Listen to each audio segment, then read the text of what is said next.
phiền với ngay sát thủ xuống sát thủ ôm mà phiền này trời ơi tao thì chưa chạy nó phải làm bữa trừ rồi nè quay nha bữa trưa ạ bữa trưa có rồi nè bữa trưa kìa thằng la là bữa trưa bữa thằng đó người ta chứ gì đó người ta chứ gì mà cái tam đó mà cái tam đi khôi mà tam đi khôi ngập chưa nữa nè nó có thưởng rồi mui mán chả bi mà đây chưa chị à trời mà mới tắm bị gì nhỉ tắm bị bay khói đó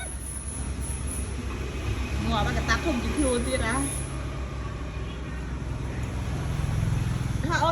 ôn mà biển với này lên sát thức này mà sạc ba là phải nhảy nhá